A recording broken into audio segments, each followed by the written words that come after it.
अस्सलाम वालेकुम दोस्तों, मैं हूं परवेज़ संधीला। दोस्तों, उम्मीद है आप लोग खैरियत से हैं। दोस्तों, शेख रशीद साहब का इंटरव्यू है, कल रात को नदीम मलिक साहब से हुआ है। उसमें बहुत सारी ऐसी चीज़ें हैं, जो सुनकर बंदा हैरान भी होता है और परेशान भी होता है कि शेख साहब हैं किस साइड पे? शेख साहब कर क्या रहे हैं? तो जब डस्का वाले जो इलेक्शन है, वहाँ पे सवाल पूछा गया, तो उन्होंने कहा जी कि नून लीग का वहाँ पे 50,000 वोट की लीड लेके जा रही थी। अचानक इन लोगों को पता नहीं क्या ख़्याल आया या इनसे बर्दाश्त नहीं हुआ।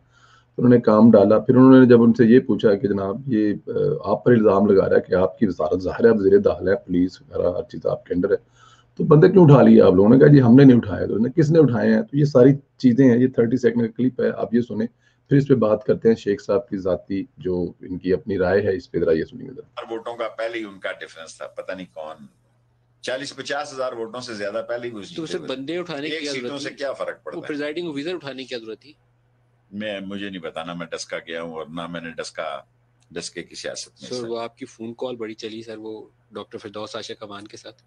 वो तो मैंने जनरल उनसे पूछा क्या हो रहा है, मेरी तरफ से तो कोई बंदे उठाए किसने थे सर? इंटीरियर मिनिस्टर को सब बातों का खबर होती है सर।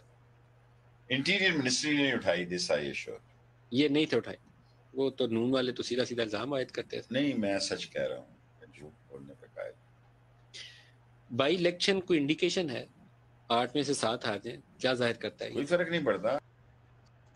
अब देखें, शेख साहब कह रहे हैं कोई फर्क नहीं पड़ता। 8 में से 7 इलेक्शन हुकूमत, मौजूदा हुकूमत, पाकिस्तान की तारीख में ऐसा नहीं होता, जो भी हुकूमत होती है वो उसकी जैसी भी कारकर्दगी हो वो इलेक्शन जीत जाती है। शेख साहब कहते हैं कोई फर्क नहीं पड़ता। जिस तरह इमरान खान साहब कहते हैं मैनू कोई फर्क नहीं पैंदा, मैं भावें हुकूमत जो वहां भावें अपने चाहो, मुझे कोई फर्क नहीं पड़ता। ऐसे शेख साहब भी कह रहे हैं इलेक्शन हारने से फर्क पड़ता इसलिए नहीं कोई है क्योंकि ये अवाम के वोटों से आए नहीं हुए, इनको अवाम के वोटों का दर्द या अवाम की तकलीफ है नहीं है, इसलिए इनको कोई फर्क पड़ता नहीं है।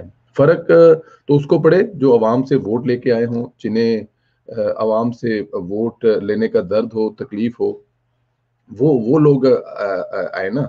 लेकिन क्योंकि ये लोग आए नहीं है, अवाम से वोट लेकर नहीं आए हैं, जिनको आना था। जहां तक इलेक्शन की बात थी, शेख साहब से जब ये पूछा गया कि वहां पे जो चला है सारा उसका कौन जिम्मेदार है, तो वो फिर आप लोगों ने सुन लिया शेख साहब की जुबानी जी कि मुझे तो पता नहीं है कि वहां पे कौन इलेक्शन जीता है। और 50,000 वोटों की जो लीड है वो शेख साहब से आपने सुन ली थी कि 50,000 नून लीग की शीन थे, और जो बंदे उठाए किसने हैं वो भी आपने सुन लिए। शेख साहब कहते हैं जी मेरी मिनिस्ट्री तो उठाए, लेकिन शेख साहब को अब कौन बताया कि जनाब आपकी मिनिस्ट्री मुल्क के हर इंसान की हिफाजत की जिम्मेदारी आपकी मिनिस्ट्री के अंडर आती है, पुलिस आपके अंडर है, सब कुछ आपके अंडर है। 50,000 वोटों की लीड और फिर अचानक बंदे उठा लिए जाते हैं, वो भी वहां पे जहां पे सिर्फ 15-20 हजार वोट थे, और PMLN जो है वो बाकी 100-200 समथिंग जो पोलिंग थी वहां से जीत रही थी, लेकिन आखिरी 10-15-20 बंदे उठाने के बाद आप कैसे हरा सकते हैं? शेख साहब की बातों से लग रहा है कि इमरान खान साहब के दिन जो है वो पूरे हो चुके हैं। दोस्तों, एक छोटी सी चीज आपको और दिखाते हैं कि शेख साहब कहते हैं कि इलेक्शन हारने से कोई फर्क नहीं पड़ता है। बिल्कुल ठीक कह रहे हैं शेख साहब, आम शहरी की आवाज है ये, मैं आपको सुनाता हूँ। इसमें दर्द और तकलीफ भी है, लेकिन क्योंकि शेख साहब और ये हमारे वज़ीर साहब को इसको तकलीफ से कुछ सरोकार नहीं है, लेकिन ये सुनिए जरा प्लीज कि अवाम क्या कह रही है इनके बारे में जिनको फर्क नहीं पड़ता। 40 रुपए का हम 10 किलो वाले बेचते थे, आज 650 रुपए तक वो पहुंच गया। इसी तरीके से हर चीज जैसे वो बिल्कुल नहीं होती। गैस खरीदनी पड़ रही है। जी हाँ, गैस जो है सिलेंडर भरो उसकी कीमत आसमान से पहुंचा दी, और पेट्रोल को और डीजल को, उन चीजों को तो छोड़ो।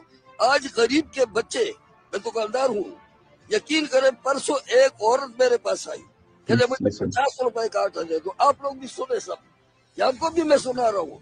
50 रुपए, उसको मैंने बोला अम्मा 50 रुपए आटे में क्या करेंगे आप? कह लगे 2 दिन से बच्चे भूखे बैठे हुए हैं। मैंने 5 किलो आटा लेकर उसको दे दिया। आज गरीब की ये हालत बनी हुई है। ये तब्दीली किस चीज की तब्दीली है? तबाही की। हाँ, ये तब्दीली है, या हम हमको खत्म कर, एक ही दफा जहर देकर सबको खत्म कर, जान छोड़ा ले इनसे। क्या जरूरत है फिर इस मुल्क में? और कहते क्या है कि जी हमारी मईशत इतनी तरक्की करेगी, इतनी तरक्की। ये सिर्फ हिसाब किताब के जादूगर ये कह रहे हैं, जो बैठे हुए हवालों में वो जादूगर कह रहे हैं। बेशक ही मेरे बात कैप्टन साहब, क्या नाम है, कप्तान तक भी पहुंच जाए, मैं डरने वाला बिल्कुल नहीं, क्योंकि मैं खुद। मजीद ना सुना जा सकता है ना आपको सुनाया जा सकता है, लेकिन आपने सुन लिया कि 50 रुपए का आटा लेने के लिए जो औरत दुकानदार पे आई, तो बाबा जी फरमाते हैं कि मैंने बेटा कि 50 रुपए का क्या आएगा, तो उन्होंने कहा मेरे बच्चे 2 दिन से भूखे हैं।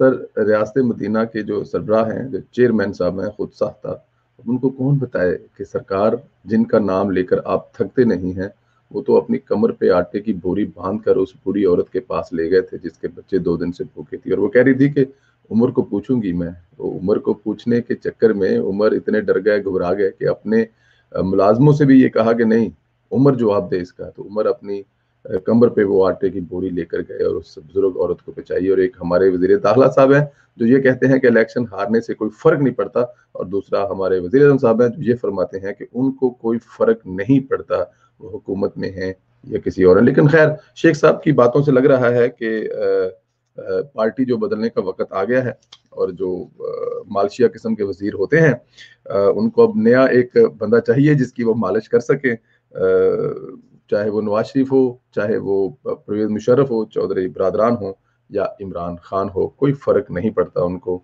दे आर रेडी। उनकी तेल वाली बोतल उनके हाथ में होगी और वो तेल वाली बोतल को ऐसे खड़खड़ाते जाएंगे, और जहां पे वो उनको बंदा मिलेगा वहां बैठ के उसकी मालिश करेंगे, तारीफें करेंगे और अगले 5 साल एंजॉय करेंगे। लेकिन मेरे ख्याल में अब ऐसा नहीं होगा। लोगों को भी समझ आ गई और पार्टियों को भी समझ आ गई। दोस्तों, अपना ख्याल रखें। इंशाल्लाह आप लोगों से एक दूसरी वीडियो मुलाकात